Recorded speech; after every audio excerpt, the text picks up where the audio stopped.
Oke, kita lanjut ya ke soal nomor 11. Penambahan toluena ke dalam bensin bebas timbal bertujuan untuk apa? Oke, jadi di sini dasarnya adalah penambahan zat aditif ya. Bukan zat adiktif ya, tapi penambahan zat aditif. Zat aditif ke dalam bensin ya. Ke dalam bensin itu gunanya apa? Ya, to give more value on octane number. Jadi untuk menaikkan bilangan oktan. Ya. Kenapa kok untuk menaikkan bilangan oktan? Apa sih seberapa pentingnya gitu ya, atau seberapa pentingkah bilangan oktan itu? Nah, di mana bilangan oktan ini menyatakan apa? How good is bensin? Jadi seberapa bagus sih bensinnya? Ya. Apa namanya berarti untuk menentukan kualitas ya, kualitas bahan bakar ya. Oke, contoh apa namanya premium ya, atau bensin ya kalau kita bisa bilang. Nah, yang mempunyai bilangan oktan atau kita bisa bilang bahasa lainnya itu adalah premium RON 88. Oke, premium dengan ini kalau nggak salah R itu apa lupa, tapi ON-nya itu adalah octane number 88. Nah, kemudian ada pertalit ya. Pertalit itu adalah dengan RON-nya 92 ya. Sorry. RON-nya adalah 90 ya untuk pertalit. Kemudian untuk pertamax. Nah, ini yang biasanya kita pakai ya untuk kendaraan bermotor kendaraan bermotor tapi bukan bahan bakar diesel ya. Kalau diesel mah solar, nggak bisa yang kayak gini. Nah, pertamax itu adalah 92 dan ada lagi pertamax plus ya, dengan RON-nya adalah 95. Nah, semakin tinggi RON-nya itu semakin besar kualitas bensinnya. Jadi ini kualitasnya semakin baik ya, kualitas semakin baik. Oke, so apa sih indikatornya? Oke, jadi sebenarnya even though walaupun misalkan bahan bakar itu adalah gunanya untuk dibakar, tetapi kalau terlalu cepat that's not good gitu ya. Karena kita tahu bahwa pembakaran dari suatu bahan bakar itu ya harus ada pemerciknya atau ada suatu triggernya. Tapi apa yang terjadi jika kalau misalkan apa yang terjadi misalkan sebelum ke trigger udah kebakar duluan? Nah, itu kan nggak bagus dong ya kan.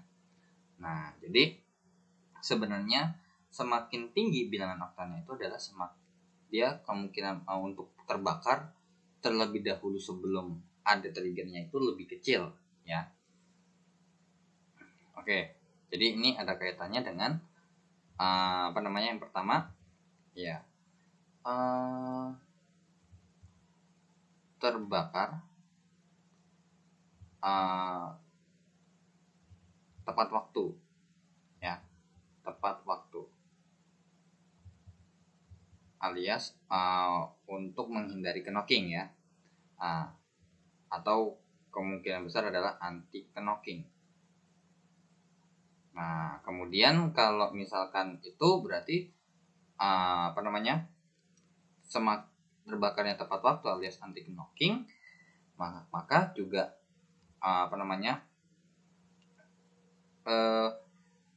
si motornya atau kendaraan bermotornya awet dong pasti ya. Komponen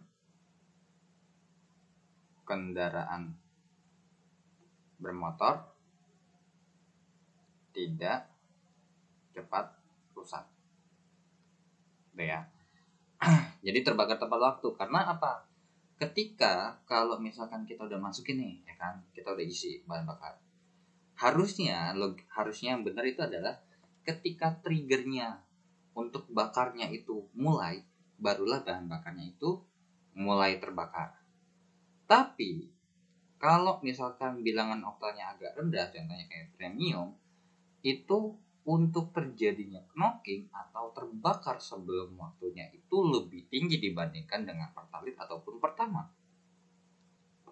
Nah, atau di sini saya tulis juga sekalian ya. Knocking itu atau ketukan ya. Nah, atau ketukan itu adalah keadaan bahan bakar ya sudah terbakar sebelum ada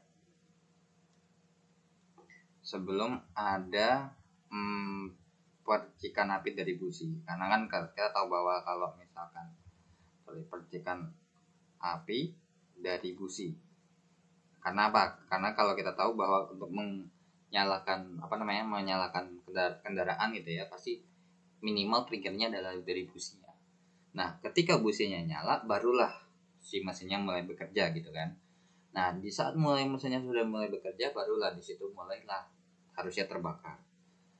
Jadi, kalau misalkan kita belum mulai, ya atau misalkan udah mulai tapi ternyata udah terbakar duluan, that's not good gitu ya, tidak terlalu bagus. Nah, biasanya kenapa kok terjadi? Karena tekanannya terlalu tinggi gitu. Karena tekanan uap bensin ya, tekanan uap bensin ya, karena di sini dibahas bensin, tekanan uap bahan bakar dari kita bisa bilang bahan bakar terlalu tinggi gitu ya, terlalu tinggi. Nah, makanya kenapa dia lebih dahulu terbakar sebelum kena triggernya. Jadi penambahan toluena ke dalam bensin bebas timbal bertujuan untuk apa? Pasti untuk meningkatkan kualitas bahan bakarnya itu sendiri, yaitu dalam menaikkan bilangan oktan. Dengan cara apa? Dia menurunkan tekanan uap bensinnya. Karena kalau misalkan kalian search jurnal penelitian ya di Google, itu sebenarnya ada yang meneliti tentang kalau premium ditambahin sesuatu itu nanti bilangan oktannya naik gitu, ya. Oke. Salah satunya itu seperti ini. Nah, kalau kalian baca ya, kalian boleh pause dulu videonya. Kalau mau baca dulu, nah di sini kan pertama itu mahal harganya ya, kurang lebih sekitar 9 ribuan ya. Kalau misalnya 7 ribu, kalau premium lebih murah. Cuman sekarang untuk premium kan udah gak sebanyak dulu ya spot untuk pengisiannya. Bahkan ada beberapa SPBU ya yang isinya adalah pertalite minimal, premium udah nggak ada. Nah, di sini dibilang bahwa dengan menambahkan toluena dengan persentase tertentu ya, ternyata kalau kalian perhatikan, atau mungkin ini saya kebawain aja kali ya.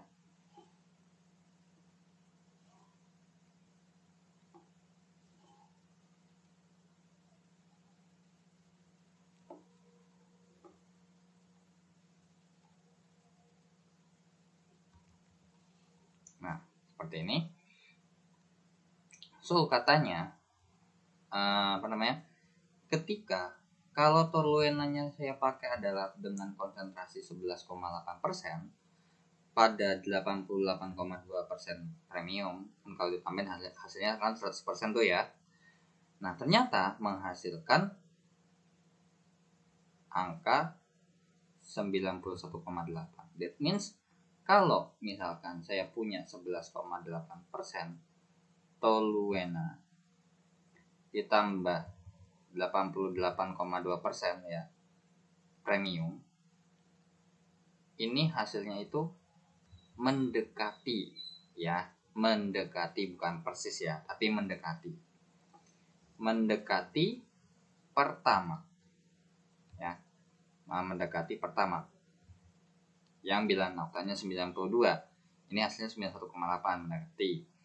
Nah, kemudian untuk kalau 25% ternyata ditambah pada 75% premium, maka menghasilkan campuran setara dengan Pertamax Plus yang 95 ya.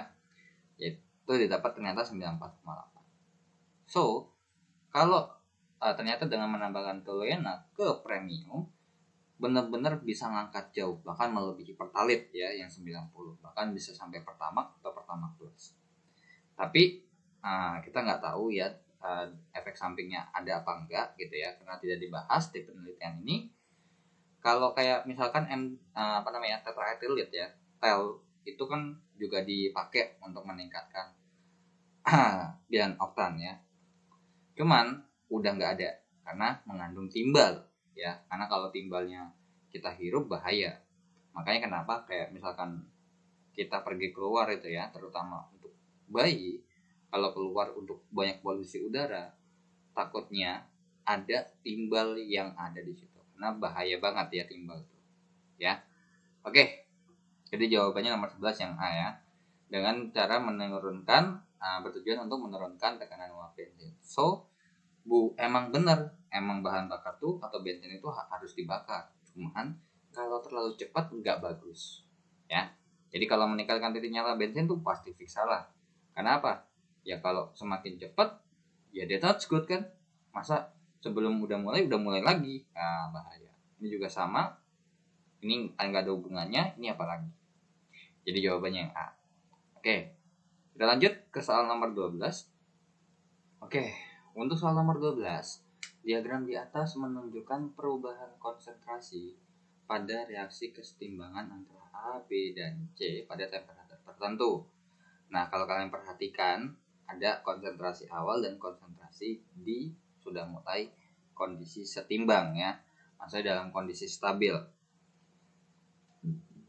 Nah, kalau kalian perhatikan, kan dimana kan kalau kita mau bikin reaksi kesetimbangan ya, atau persamaan reaksi umumnya, kan pasti reaktan. Kalau reaksi kesetimbangan berarti bolak-balik menjadi produk. Begitu juga untuk produk bisa jadi reaktan. Nah, sekarang dimana otomatis reaktan ini lama-lama pasti akan habis ya, atau lama-lama berkurang lah, akan berkurang. Makanya bisa jadi nggak ada sisa, atau ada sisa tapi pasti sisanya itu lebih dikit ya daripada awalnya. Nah, produknya ini pasti akan bertambah. Jadi kalau kita perhatikan gambar grafiknya, maka bisa kita katakan bahwa ya ini adalah produk ya, karena dimulai dari tidak ada sama sekali di awal, terbentuklah suatu senyawa, maka ini pasti produk. Sedangkan untuk yang ini pasti reaktannya ya, atau awalnya, atau si bahan bakunya. Makanya bahan bakunya lama-lama berkurang gitu ya. Nah, tapi akan terjadi di titik kesetimbangan ya, makanya namanya reaksi kesetimbangan. Maka karena kan stabil gitu. So reaktan tambah menjadi produk ya. Reaktannya berarti C tambah B. Reaksi bolak-balik menjadi produk A. Nah, cuman di sini masalahnya kalau misalkan kita perhatikan pilihan gandanya, sebenarnya kita udah langsung bisa jawab. Jawabannya apa? Ya, yang D dong.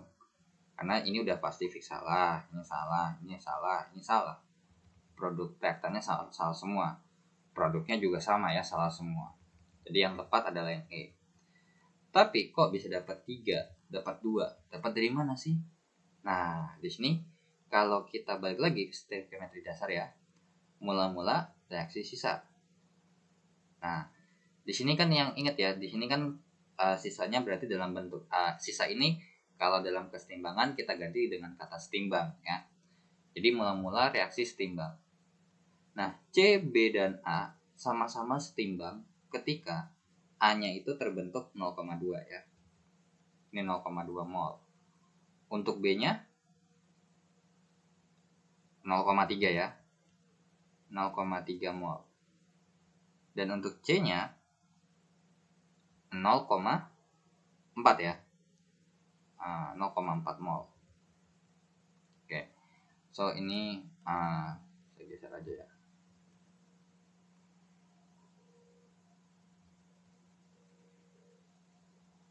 Ini 0,4 mol. Nah, di awal ini nggak ada. C sama B awalnya sama-sama. Untuk C itu ada 0,8 ya, 0,7 ya di sini ya awalnya. 0,7 mol. Kemudian untuk B-nya 0,4 mol. Berarti dapat kita katakan bahwa awalnya 0,7 mol untuk yang C, sisanya jadi 0,4 mol, dapat kita katakan berarti bereaksi sebesar 0,3 mol. Dan kemudian untuk di sini 0,1 mol. Dan untuk di A terbentuk 0,2 mol. Nah, dan kita tahu bahwa ketika kondisi seperti ini, ya dalam kondisi yang seperti ini berlaku dapat dari mana kok 0,3, 0,1, 0,2? Karena apa? Di sini berlaku apa? Perbandingan mol sama dengan perbandingan koefisien. So, di sini bisa kita tebak. Berarti 0,3 banding 0,1 ya, banding 0,2. That means berapa? 3 banding 1 banding 2. Jadi koefisiennya di sini 3, di sini 1, di sini 2. Makanya kenapa jadinya reaksi kesetimbangannya adalah 3C tambah B menjadi atau reaksi bolak-balik 2A seperti itu ya. Jadi koefisien reaksinya didapat dari perbandingan mol gitu ya. Oke, kita lanjut ke soal nomor 13. Oke, kita lanjut ya ke soal nomor 13. Nah, di nomor 13 katanya ditanya, paku besi itu lebih cepat berkarat jika berada pada lingkungan yang lembab. Karena apa? Oke, paku itu berkarat. Kenapa kok bisa berkarat? Maksudnya berkarat akibat proses apa? Ini terjadi karena ada proses oksidasi. Jadi berkarat karena besinya teroksidasi. Nah, teroksidasi sama siapa? Dan kita tahu bahwa kalau pada lingkungan yang lembab, ya, pasti ada apa? Iya, banyak air ya, atau H2O dan oksigen atau O2. Jadi yang menyebabkan paku kenapa kok bisa berkarat, even though walaupun misalkan paku kan kalau atau besi di ruangan yang biasa aja, kalau misalkan cuman kena oksigen aja bisa berkarat. Terus habis itu belum ditambahin hujan. Cuman kan jarang hujan kan, nggak tiap hari hujan. Beda sama lingkungan lembab. Lingkungan lembab itu udah pasti oksigen ya, ditambah sama air gitu. Jadi yang menyebabkan kenapa kok dia bisa lebih cepat berkarat dibandingkan di lingkungan yang maksudnya besi itu lebih cepat berkarat di lingkungan yang lembab daripada lingkungan yang biasa, karena dia ada tambahan air lebih banyak. So jawabannya B ya. Karena apa? Kalau A di sini udah pasti fix salah. Karena ketika besi berkarat itu bentuknya bukan besi hidroksida ya. Masa hasilnya basah, ngawur. Yang C, kotoran yang menempel pada permukaan besi larut dalam air, salah. Besi lebih mudah tereduksi, salah ya, teroksidasi harusnya. Kalau lebih mudah teroksidasi, baru mungkin kita bisa jawab yang ini ya. Cuman kalau kayak gitu nanti jawabannya ada 2 dong ya. Cuman kalau kayak gini jawabannya yang D itu adalah bersifat umum kalau teroksidasi. Kalau yang B jawabannya lebih khusus gitu ya, lebih rinci. Nah, yang E, uap air pada permukaan besi dapat berfungsi sebagai medium tumbuhnya bakteri yang menyebabkan korosi, salah. Ya, bukan ya. Nah, jadi jawabannya adalah yang B. Kalau ini lebih melapuk ya. Nah, terjadi pelapukan, bukan perkaratan ya.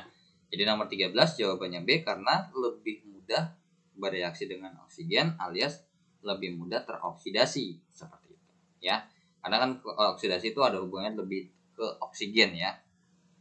Oke, kita lanjut ke soal nomor 14. Oke, kita lanjut ke soal nomor 14. Nah, untuk soal di atas itu sampai nomor 16 ya nanti ya. Oke, sebanyak 20 ml larutan hidrazin atau N2H4 0,02 molar dengan konstanta basanya adalah 2 kali 10 pangkat 6. Dititrasi dengan larutan asam kuat HCl 0,01 molar. Ditanya, sebelum dititrasi pH-nya berapa sih? Oke, berarti di sini kita membahas pH 20 ml N2H4 0,02 molar. Tapi sebelum kita lanjut hitung, jangan sampai lupa. Ini basa apa asam? Yang pasti fix adalah basa. Kenapa? Karena dikasih tahu adalah Kb. Dan hidrazin itu emang basa ya, bersifat basa. Kuat apa lemah? Lemah ya. Karena di sini dikasih tahu Kb-nya. Kalau Kb-nya udah mulai ada misalnya kali 10 pangkat 6 atau 10 pangkat min 12 itu udah pasti fix lemah ya. Nah, di mana karena berhubung basa lemah, maka ingat ya, kalau kita bahas lemah, maka konsentrasi atau volumenya itu tidak berpengaruh sama sekali ya. Jadi yang berpengaruh adalah benar-benar murni langsung konsentrasinya aja. Yang kuat pun juga gitu. Cuman kan kalau yang kuat harus hati-hati. Karena kalau kuat contohnya kayak H2SO4 itu, ya kalau kayak contohnya H2SO4, misalkan 1 molar sama HNO3 1 molar, ini pH-nya si H2SO4 itu lebih gede daripada yang daripada pH, atau lebih kecil lah kalau kita bisa bilang kan, karena lebih asam ya. pH-nya adalah sama HNO3 gitu. Karena jumlah H+-nya atau tingkat keasamannya lebih gede H2SO4 ya. Karena di sini kalau kita uraikan untuk H2SO4 itu kan terurai menjadi 2H+ tambah SO4 2-. Kalau untuk HNO3 itu adalah H+ tambah NO3-. Nah, kalau secara stoikiometri ya, secara stoikiometri kita bisa katakan kalau misalkan di sini 1 molar misalkan. Ini 1 molar, ya di sini 2 molar. Nah, kalau di sini yang di bawah ini 1 molar, ya di sini 1 molar. Karena sesuai dengan jumlah si HNO3-nya. Kalau yang di H2SO4 ternyata 2 kali. Makanya pasti lebih asam kan. Karena jumlah H+-nya lebih banyak gitu. Nah, kalau basa lemah, kita tinggal polosan aja. OH- sama dengan akar Kb dikali Mb. Ya. OH- sama dengan akar Kb-nya itu adalah 2 kali 10 pangkat min 6 dikalikan dengan 2 kali 10 pangkat min 2 ya. Jadi di sini kita rubah nih 2 kali 10 pangkat min 2 molar. Ya. Jadi biar sama-sama bilangan berpangkat. Jadi biar ngitungnya lebih mudah. Oke, OH-nya itu setara dengan akar berapa nih? 2 kali 2 kan 4 ya. Dikali dengan 10 pangkat min 8. So, OH-nya kita akarin masing-masing. Jadi jawabannya adalah 2 kali 10 pangkat min 4. Atau min 8 per 2 ya, jadinya min 4. So, ingat. Berarti POH dulu yang kita hitung. Adalah min log OH-. Jadinya berarti POH-nya sama dengan min log dari 2 kali 10 pangkat min 4. Oke, perhitungan kayak gini langsung aja. Karena berhubung ini minus, terus di sini juga ada minus. Dan pangkat kita dahulukan yang 10 pangkat 4-nya dulu ya. Jadinya berarti ini 4 karena minus ya, di depannya ada minus, ini juga minus, makanya di sini positif. Nah, dikurang karena berhubung depannya ada, makanya dikurang log 2. Kalau biasanya kalau cuma misalkan min log 10 pangkat min 2, ya jawabannya langsung 2 aja, nggak ada tambah, nggak ada kurang ya. Nah, kemudian untuk pH-nya itu adalah 14 dikurang pOH. Sehingga pH-nya sama dengan 14 dikurang 4 dikurang log 2. Nah, 14 dikurang 4 itu adalah 10. Min log 2 tambah log 2. Jadi jawabannya adalah ya, yang domba. pH hidrazin sebelum dititrasi itu adalah 10 plus log 2. Jadi jawabannya D. Jadi be careful ya, hati-hati untuk perhitungan, walaupun misalnya ini masih termasuk yang basic yang gampang, cuman untuk yang kuat itu kadang-kadang keliru biasanya. Walaupun sebenarnya emang ada rumus ya, tapi terserah kalian mau pakai rumus atau secara definisi seperti ini. Oke, kita lanjut ke soal nomor 15. Oke. Nah, nomor 15 masih dengan base soal yang sama ya, sama nomor 14. pH larutan setelah dititrasi dengan 20 ml larutan HCl yang kekuatannya adalah 0,01 molar ya, udah dikasih tahu di soal. Nah, di sini berarti kalau misalkan udah dicampur pasti bentuknya garam dong, ya kan? Nah, di sini kan biasanya kalau asam itu ada asam tambah basa itu adalah garam tambah air. Tapi be careful, nggak semuanya begitu. Kenapa? Karena untuk N2H4 ditambah dengan HCl itu hasilnya adalah N2H5Cl. Gitu ya. Karena kalau misalkan kita bikin jadi ada H2O di kiri, H2O-nya nggak ada gitu ya. O-nya nggak ada. So, otomatis di sini mula-mula reaksi sisa gitu ya. Nah, sekarang kita hitung dulu. Jadi di sini ada kaitannya dengan molnya ya.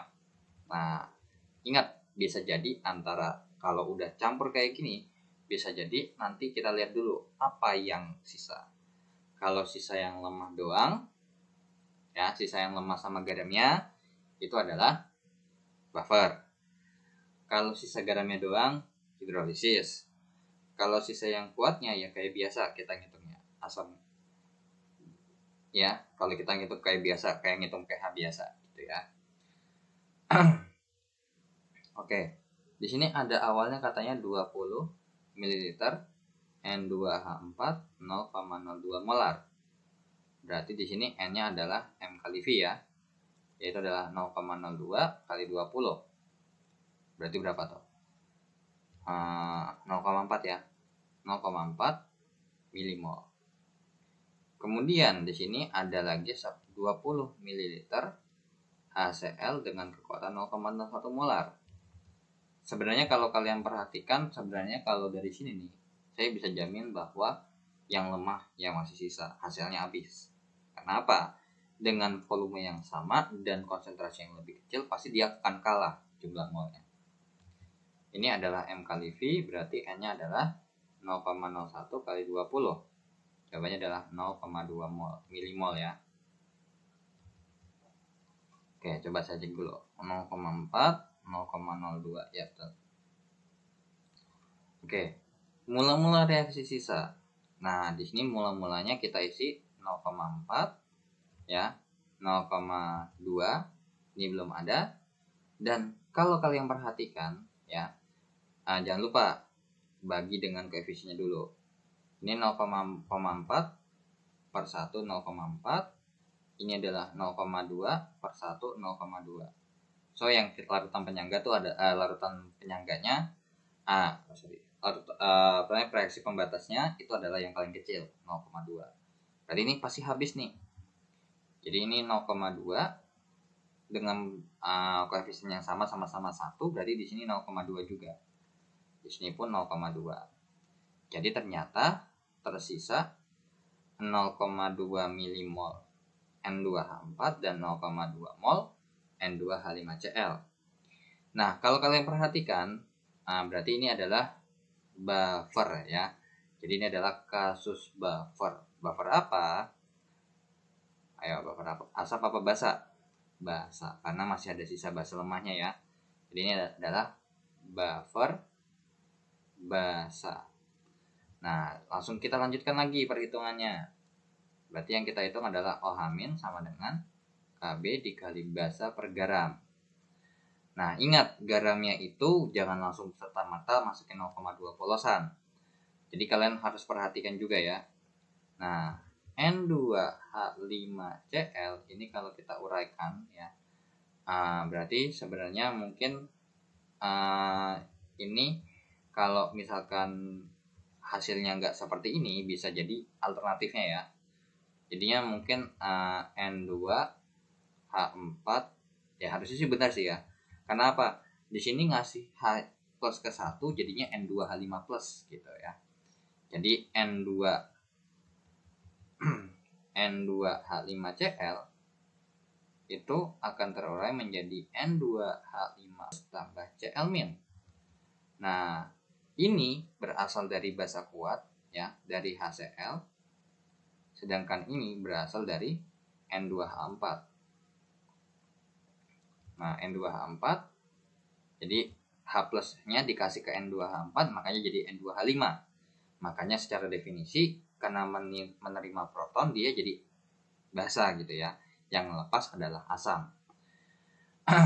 Oke, berarti di sini 0,2 milimol katanya.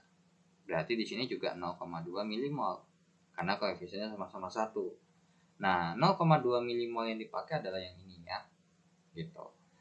Oke, berarti ini OH min, KB-nya adalah 2 kali 10 pangkat min 6 dikali basanya adalah 0,2, per gramnya pun 0,2 ya, dari yang sini.